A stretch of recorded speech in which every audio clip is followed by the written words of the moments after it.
I keep wondering, when will a majority of Americans wake up? When will they realize that we're no longer living inside of a democracy? That ended on November 5th, 2024, when millions of Americans decided to vote in an oligarchy. And I'm just wondering, as we watch a trade war unfold and tariff war unfold, as you see that the Republicans are eyeing your Medicaid and are ready to gut the Department of Education. And now we have a Health and Human Services Secretary that doesn't even believe in vaccines, or that vaccines should be applied to both white and Black people in the same manner. We have a I just we have a catastrophe on our hands. And I don't know, dear friends, if it is that it's just too much pain to actually hold, like it's just too much for people to wrap their minds around. But it seems to me that we are going to be experiencing a lot more pain before we see any amount of progress. And my God, you know, it's only been 3 weeks. Can you imagine what it's going to feel like 6 months from now? Hold on to your hats, dear friends. It's time for the Danielle Moodie Show.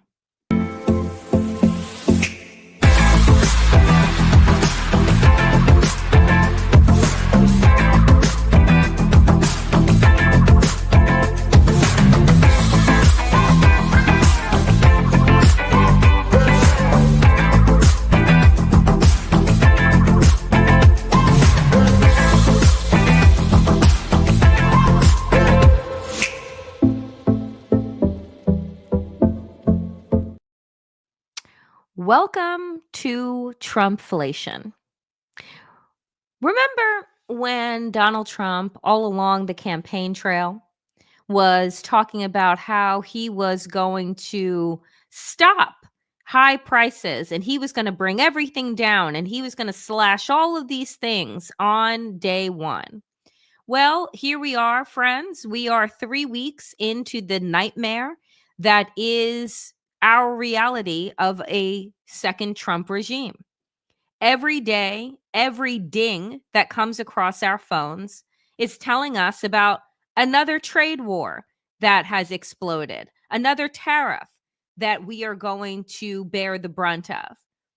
They will not be happy until Americans are bankrupted, are despondent, are living in a strategic, purposeful state of chaos at all times. And you know what? The broligarchy laughing all the way to the bank. So peep the date on this, right? Down in the corner. Donald Trump back October 26, 2024, when we still had hope, remember? The good old days. Donald Trump puts out on his broke down social media platform, eggs and gas prices out of control. Crooked Joe and the radical left destroyed affordability for hardworking Americans. It's a total scam. One day, on day one, I'll slash prices so fast it'll make their head spin. Big oil, big farms, they'll listen to me, not lobbyists. No more ripoffs. MAGA. Okay. Well, we're 3 weeks in, and this is our reality.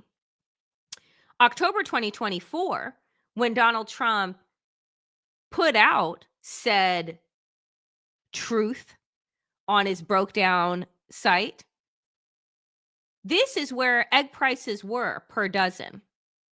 $2.21 in large Midwest, right? In real America, as they like to say. Now, $8.11 fucking cents per dozen. A 267% increase. So back when Donald Trump And MAGA Republicans wanted to tell us that this election was about the economy, stupid. It's always about the economy, not racism, not misogyny, right? It's about the economy. Well, this is how the economy was doing just a handful of months ago. And under Donald Trump, all we have seen are prices go up alongside the excuses that they offer as to why things just can't seem to get done. Folks, check the fucking date on this message. February 12th, 2025. Yesterday, Donald Trump tweets, Biden inflation up. Can somebody check this motherfucker and see if he's actually awake and understands that he is now the president of the United States? So he owns this economy? You know, the economy that all Nobel Prize winning economists said that under Donald Trump, we were surely going to be headed into a recession, if not a depression. This is what he puts out yesterday, that Biden inflation is up. Biden is gone. Biden is gone. But this is, I don't know if this is, folks, a representation of how stupid he is or how stupid he thinks the rest of us are. That I'm going to spend what? The next 4 to 40 fucking years cursing Biden for all of my woes when Biden has no control over the government anymore? Am I going to once again fall for the fucking lies here? That, oh, it's Democrats right now. What are you talking about? But this is who is in control. So, folks, this is one of my favorite pictures that I've seen this week. Trumpflation. This image is so perfect. I like, kudos to whoever the designer was of this. Brilliant. But here is what apparently folks didn't get the memo on ahead of the election, but they are certainly feeling right now. Woe to the American consumer. The price of groceries, gas, housing, and other goods and services jumped 0.5% from December to January. The cost of car insurance is up 12% year over year, and the price of eggs is up 53%. Quote, on day one, we will end inflation and make America affordable again. Donald Trump promised on the campaign trail. That is not happening. Worse, the White House early policies are making it more likely that the country's cost of living crisis will endure for years to come. Because here's the other thing that I feel like is important for us to understand here. This isn't just about this moment, right? Like this moment, however long, like I said, 4 or 40 years of the amount of pain that Americans will now live under, that will now be our norm, where nothing is affordable. I know that I won't be living in New York City for much longer. New York City is already extraordinarily expensive. But when you begin to privatize everything and then you jack up the prices of basic goods and services, it is going to make it nearly impossible to live in some of the major cities around this country, regardless of how much you actually make, because unless you are comfortably a millionaire, we are going to experience the repercussions, the domino effect that is going to happen. You see, folks don't think about this, and I thought about it the other day, and I want to offer it to all of you, right? I thought about this. During COVID, right? We recognized and could really feel how we lived inside of a codependent web, right?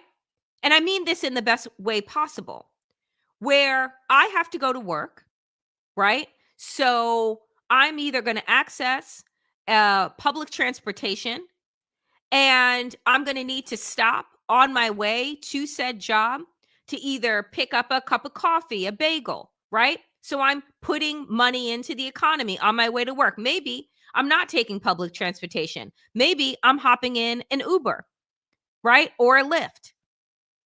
So again, spending money on my way into work. And then when I'm at work, I'm going to need to get lunch. So I'm going to either go and pick up something in one of the shops around my office building, or I'm going to order in.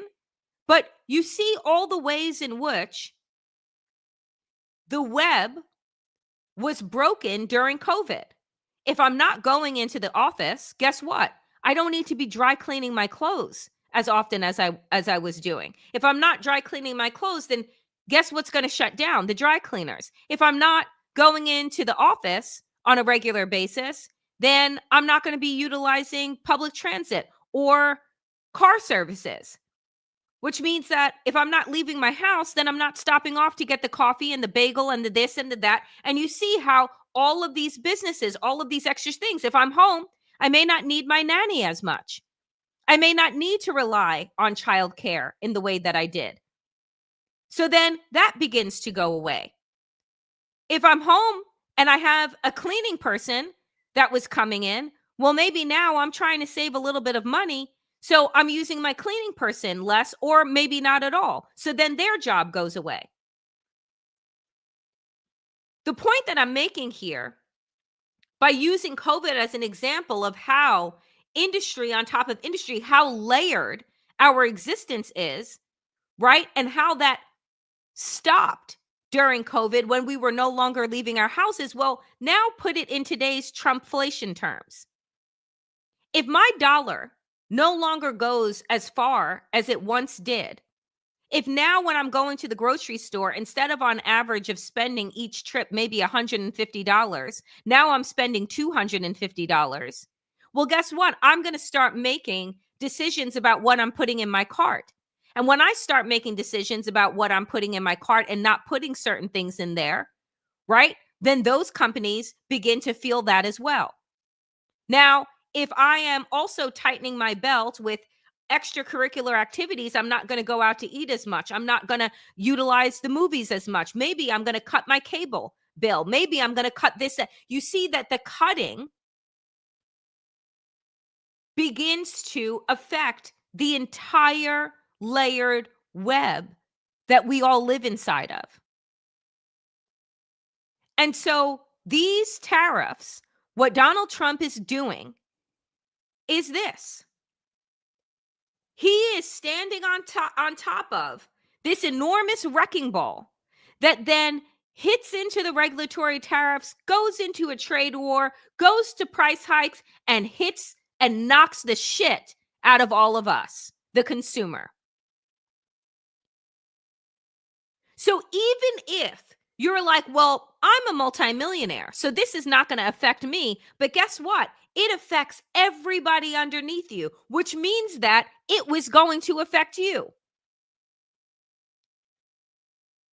So Donald Trump is setting up manufactured scarcity and chaos because this is how oligarchs rule.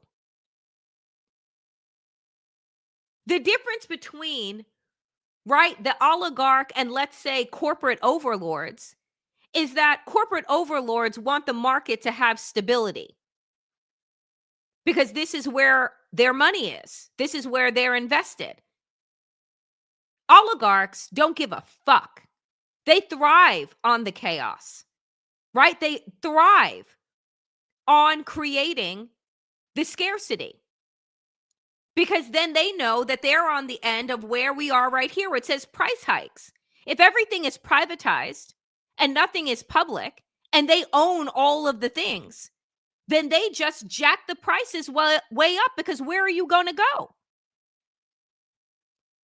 There is nowhere to go. So you create the conditions for people suffering. Like I continue to say, billionaires will create the problem and then sell you back the solution. So they're going to fuck up the US Postal Service, say that that's privatized, sell it to what? A FedEx, a UPS, whoever they're going to sell it to. You're still not going to get your fucking mail, but now it's going to cost you 10 times the amount to get your packages or to send them out. And you have no recourse. So what are you going to do? Because there's not there's going to be any checks and balances here with regard to price gouging or what have you. Like you're looking at the government to regulate when you just voted in those that champion deregulation because they tell you the lie that it stymies innovation. No, it doesn't. It just means that somebody is watching to make sure that they are not trying to fleece the American public. But what happened this week? The ransacking of the Consumer Protection Bureau, which has saved us hundreds of millions of dollars, but made companies have to pay. What you don't realize, and not you, but I mean the American people at large, what people are not realizing and not connecting the dots of is that there is going to be no way to avoid the pain that is coming. And everyone, right, except for the ultra rich, are going to have to tighten their belts. And there are some people that don't even have belts to tighten. Right? There's a difference between some folks that are just like, well, I guess I won't take that vacation this year versus, well, I guess I won't be able to I won't be able to buy that medication this year. COVID gave us a brief moment of insight into how vast our economic disparity in this country had become. It showed who was able to stay at home and work from home and who had to risk their lives to deliver you a sandwich or a package so that you could sit comfortably. There were some that were whole families to 1 and 2 bedrooms. Others were like, well, this is a lovely time for me to stay at my vacation home longer. We're not all in the same boat here.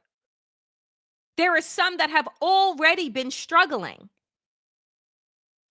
So they go from struggling to devastation. But just like I keep thinking about my fucking mayor here, who is like going back on all of our sanctuary cities. Oh, we're not going to be supplying services to the migrant population that we told that they could come here. And now because of him and breaking a deal with Donald Trump, making a deal with him, that now he's going to throw the migrants and the undocumented people to the wolves. Well, what do you think actually happens when you deny people service and access to public service and health?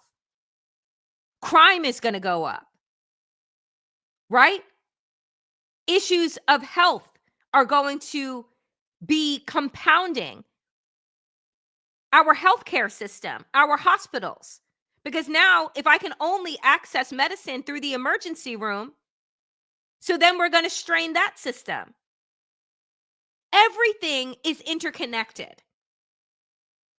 And it is the failure of the American public to understand that, to think that there is a way to carve yourself out. Like I keep seeing reports of people saying, oh, I love Donald Trump's tariffs. He's going to stick it to the people and America is not going to have to pay. And then that shit is starting to hit them. And they're just like, oh, I thought that he was going to harm other states, not ours. Because people always think that there's some type of carve out for them, but there isn't. So this wrecking ball is headed to us, whether you're trying to duck out of the way or not. It's just about how hard it is going to hit you. And that's going to be based on currently how you're economically situated. But most Americans, folks, we know this, that if a $400 bill unexpected were to come up, a majority of Americans cannot pay that bill. Majority of Americans are living paycheck to paycheck. That's the truth. You know how you know that you're not? That if you miss a check or you don't get one, you don't even notice, you don't even feel it. As opposed to waiting on that money to hit your bank account.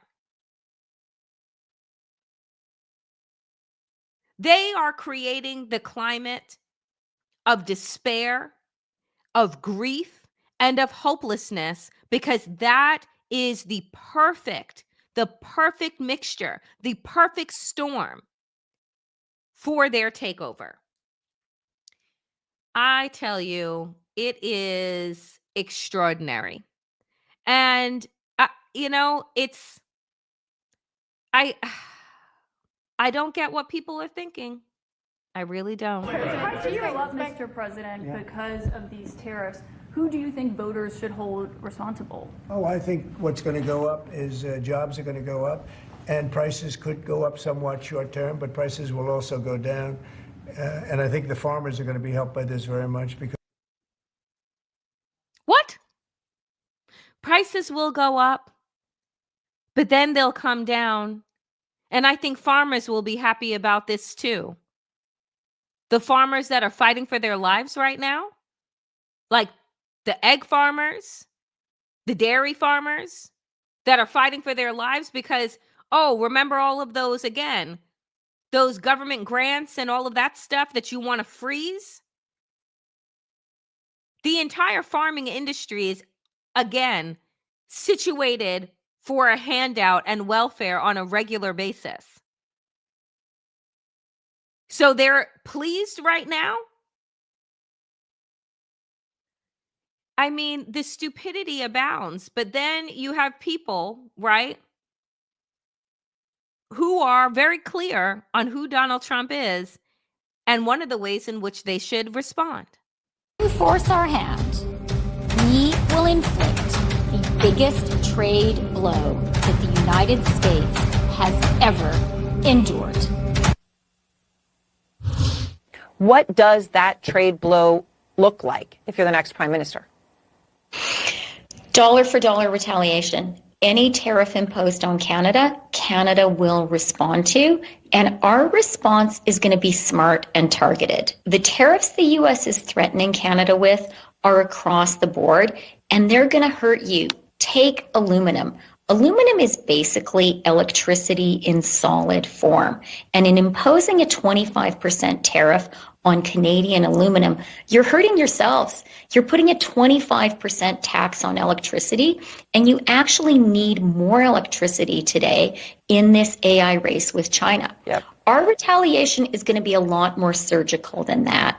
We are going to go after American stakeholders who matter to the White House. I have proposed a 100% tariff on all Teslas. I am calling on all the countries that are affected by this tariff to join us, and our retaliation will target specific Trump constituencies. Another group that we're going to go after is Wisconsin dairy farmers. We know how important they are for the president, and we're not going to let them sell their products in Canada anymore. These folks are our number one trade partners, our allies, that Donald Trump's bullshit talk about annexing Canada or invading Canada and proposing 25% tariffs on the things that Americans actually need. And this is the former deputy PM's response, because she is running to be the next prime minister. And the word that stuck out to me was surgical retaliation. We going dollar for dollar, toe to toe. She is very clear. We are going to go after and target the things that you care about most and the people you care about most. So we're going to hit Elon Musk where it hurts, which is in his businesses. We are going to hit you with your farmers. Where are they sending their cheese and their milk to? Not us. We don't want it. I'm telling you, folks, that this is going to be the way. They believe that they are doing, quote unquote, America first. And what it's going to turn into is America alone. Because we can't be trusted. Why would I go into any type of trade agreement with you, the United States, ever again? If the decisions and allyship can be waived when a new president comes in every 4 years, or, not in our case anymore, but you understand my point.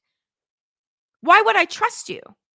Why would I do anything? Why would I make deals with you? Every single day, Donald Trump and this broligarch administration is making us less and less safe. We are economically unstable, and we are also unstable in terms of our security.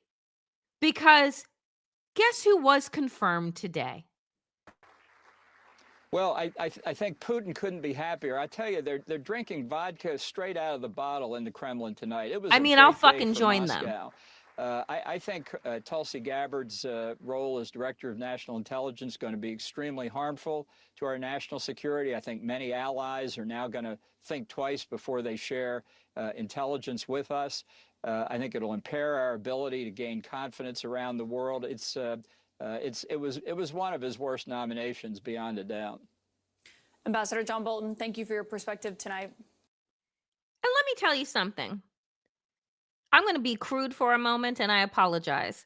But John Bolton could suck a dick. I could give a fuck less, right? John Bolton sold the American people out in Donald Trump's first term, and then turned around and wrote a book and profited off of all of the secrets that he was keeping to himself. So, whatever, Bolton. But unfortunately, a broken clock is right twice a day. The confirmation of a known Russian asset to be the head of national security, we might as well just set up the FBI, the CIA, and the Department of Now Injustice in the Kremlin. Like, why worry yourself with having any type of middle person? Just fax all of our shit right there. Just walk it down the hall to the Kremlin, because we sure as fuck know that's what Tulsi Gabbard is going to do between that and whatever fucking assets she has in the Middle East. So you want to talk about how unsafe and unstable America is? And yes, folks, I am totally aware that RFK Jr. was also confirmed today. The only Republican to vote against both Gabbard and RFK Jr. was Mitch, I can't make it down the stairs, McConnell, without busting my ass. And the only reason why he decided not to vote for them is because he's not running for re-election. This is why we need term limits above everything else, because these motherfuckers only operate with a quarter of a spine when they've decided to no longer run anymore. Mitch McConnell hasn't run in a very long time, and I mean physically anywhere. Why should you be able to stay inside of any job for 40 fucking years? I have no idea. I say to you, Lord, you know, God help us, in all honesty. And as if today couldn't get worse, I present to you Senator Ron Wyden. New.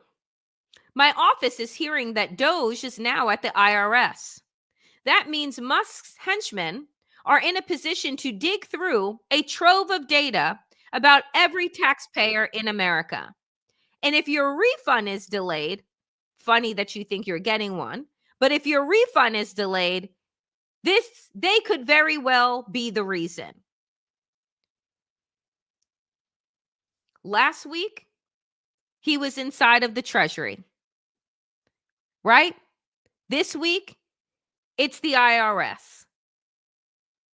There is not a place that Elon Musk's fucking fingerprints aren't going to be when this is all said and over. And frankly, I don't think it's going to be over in our lifetimes, but maybe some of your kids and grandkids, maybe it will be over in theirs. But by then, they'll be sifting through the rubble of what was, trying to repair, knowing that we're pretty much done in this country for the next several decades. Everything that had been created in the 20th century, workers' protections, protections for women, Black people, people of color, people with disabilities, the elderly, all of it is going to be gone before Donald Trump's first 100 days are up. And on top of that, I keep saying, I'm like, who are we sending our taxes to on April 15th? Because I am, in my mind right now, in the heat and anger that I have, the fuck am I paying taxes for? You're gutting every single public agency. So what the fuck am I sending my money to? I might as well send it to Tesla's headquarters or fucking SpaceX at this point. Because what is it going to? The biggest win that Republicans ever had was, in all honesty, convincing the American people that entitlements and social safety nets were a bad thing. That somehow you work for 30, 40 plus years. You don't take home 100% of that pay, the work that you put in. A percentage of that is set aside for what? Public good. And then a portion of that is set aside for what? Your Social Security that you've been paying for. Social Security. The security of all of us that we've been paying forward ever since we started working. But now, as you age and you are due that money back to ensure that you don't end up fucking destitute, somehow it's an entitlement? Somehow we've been sucking on the teat of the government and not the government sucking on us? That is the biggest lie that Republicans have been spreading for my entire life. And I'm sure before. And it's worked. You had Representative Greg Cesar from Texas at the committee hearing this week asking the question, how much money does Elon Musk make a day? Make a day from the federal government? $8 million fucking dollars. of our tax dollars. That's how much Elon Musk makes a day off of the federal government. Then Representative Cesar said, how much do you think the average Medicaid recipient receives a day? $65. But Medicaid is what Republicans are getting ready to raid. Social Security is what Republicans are getting ready to raid. You're telling me this is what people voted for? No. Those people were duped.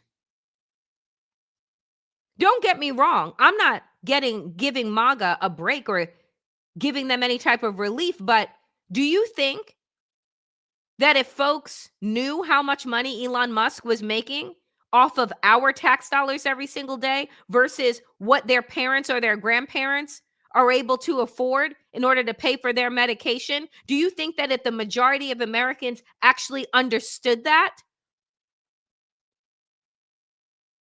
they would have voted for Elon Musk to be given pressers inside of our fucking White House?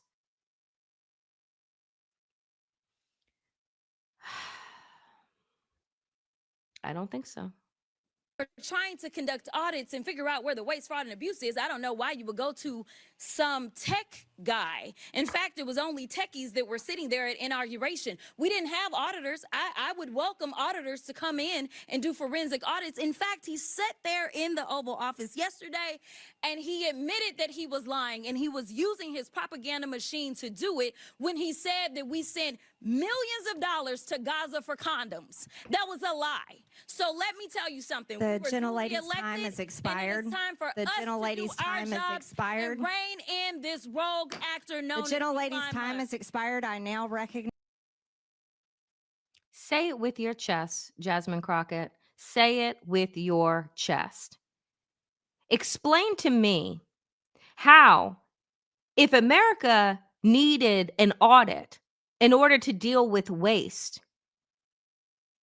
that we wouldn't go with actual auditors. Am I wrong? Or does Elon Musk also own H&R Block? Is he a fucking CPA? I don't think so. But again, moving in the same way that got Donald Trump into the White House in the first fucking place was, because they're rich, they must know something about money. No, they're rich because they know something about grifting. They know something about lying. They know something about stealing. I mean, I know that it's a played out analogy, but my God, we have allowed the arsonists to become the firefighters and wonder why our house is burning down. It don't make no fucking sense. It really doesn't. And I have to tell you that this confirmation ensures that millions of Americans are going to die. We don't need to have another pandemic. We just need to have more salmonella, bird flu, this and that outbreaks. We need to just have a complete rollback of vaccines that have saved millions of lives. We're already seeing tuberculosis is back and hot in Kansas. Measles is on the rise. And this is who is going to be in charge of our fucking food and our health? You know, I don't even know, folks, if you are a praying person, like, my God, it's the outrage for me. Truly is. And, you know, to end today with some good news, because this is a lot to take in. It is. It is a lot to take in. A federal judge blocks Trump order on health care for transgender youth. The lawsuit filed by families and LGBTQ advocates challenges an order that aims to end federal support for gender transition care for people under 19. I can't explain enough that the goal is always to go after the most vulnerable, to go after the communities that people neglect and just don't care about. Those are migrants and undocumented folks and trans people, particularly trans people of color. But this Judge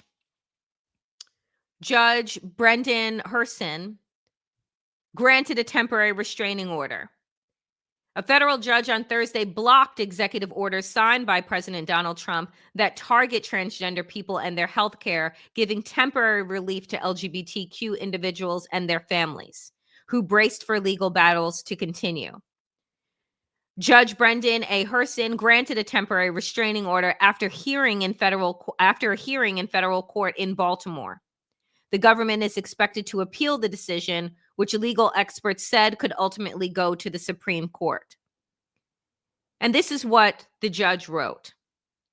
Quote, "This is a population with an extremely higher rate for suicide, poverty, unemployment, drug addiction," Herson said during the hearing.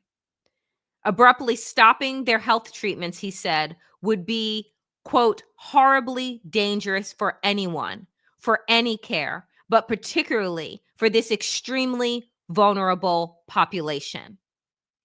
But you see, dear friends, that is the point. The point is to cause as much harm as possible. The point is suffering. Because the belief is that if we get these people suffering, despondent, desperate, they'll be easier to control. They'll go back into the closet. They'll go back into the place that we're stuffing them into. And I can tell you right here and now, they're betting wrong. I don't know how long it is going to take Americans to collectively wake up, but I do know that there is a stirring right now. I do know that there is a tossing and turning that is happening right now. And people slowly but surely are waking up from their deep apathetic slumber to recognize that if they come for one of us, they come for all of us. And that is the collective attitude that we need to have moving forward. This is not a me situation. This is an us moment. And what we do with it is going to decide who we are as a people moving forward. I'll leave you with this today. And this is my call to action today, which is honestly, folks, about love. Now, I know that we are on the eve of the most capitalistic, consumer forward holiday that there is. You don't need to spend tons of money. You don't even need to have romantic love in your life in order to understand how important self-love is and community love and connection are. My call to action today is a deep reminder of that, of what are you doing each day that has you grounded and situated in love. And again, I'm not talking about romantic love. I'm not talking about rom-com love. I'm talking about the love that believes in justice and equity for all. I'm talking about the love that is not easy, but that is fought for. This is a quote from the late Bell Hooks. "When we choose to love, we choose to move against fear, against alienation and separation, The choice to love is a choice to connect, to find ourselves in the other. So, my call to action today is to choose love.